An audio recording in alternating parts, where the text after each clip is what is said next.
shout out to Ring IQ. Twitter is very toxic. You got the worst fanboys ever, fangirls ever, because the women are just as bad as the men.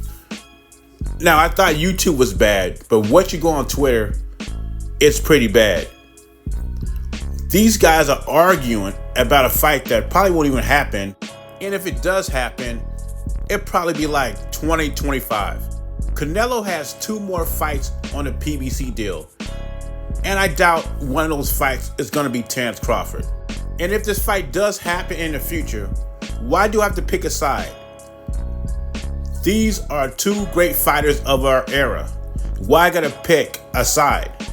I can tell you who I think is gonna win the fight, but that necessarily doesn't mean I'm on that fighter's side. You know, I'm a boxing fan. I'm not a fan of man. A lot of these people, the fanboy people, are in love with these fighters. And these fighters don't even know them. They're living their best life, not even thinking about you. But you wake up early in the morning on Twitter and you think about them. And another thing, okay, if you're a fan of Canelo or you're a fan of Crawford, there's no need to take a dump on the other fighter. I mean, these fans be going in on these fighters' resumes and everything. You know, first, Canelo is got the best resume in boxing, then he's a cherry pick. First, after Terrence Crawford beat Spence, he one of the greatest ever, and then when he challenges Canelo, he hasn't fought anybody.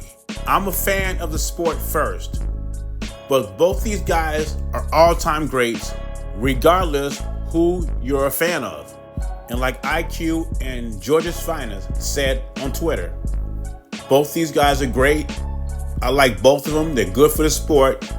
And if they fight, may the best man win. And what are these fanboys gonna do if I don't pick a side?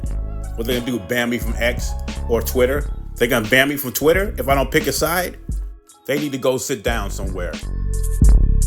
That's what happens when you're number 1 contender. You fight for the belt. So I think they should do the right thing. And if he doesn't want to fight, strip him of the title. But like I said, at the end of the day, I want to make my own. David Benavidaz believes if he beats Andre, he deserves to fight with Canelo. And if he doesn't get the fight, Canelo should be stripped. And I agree with him. I agree if he beats Demetrius Andrade, he should be up next. And WBC President Mauricio Suleiman said he will be the mandatory March 2024. And I think Canelo will finally come through and he will fight David Benavidaz in May or September. I think more likely it'll be September. But if Demetrius Andrade wins, I don't think he gets a title shot.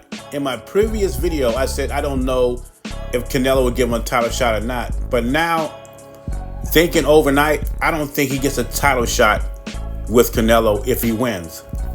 I think it will be David Morrell. Now, with that being said, if Canelo does not give David Benavidaz a title shot, will the WBC strip him? It doesn't seem like it, because Canelo is the top guy in boxing, the cash cow of boxing. He brings all the money in.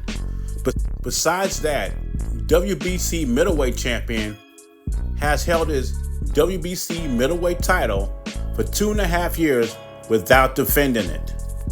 So if they're going to let him slide, I don't see why they wouldn't let Canelo slide, since he's the bigger draw and a more accomplished guy in boxing.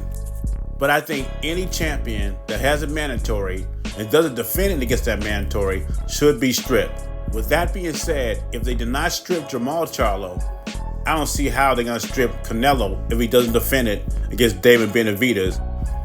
Anyway, leave your thoughts and comments below. Jay Beezy, I'm gone.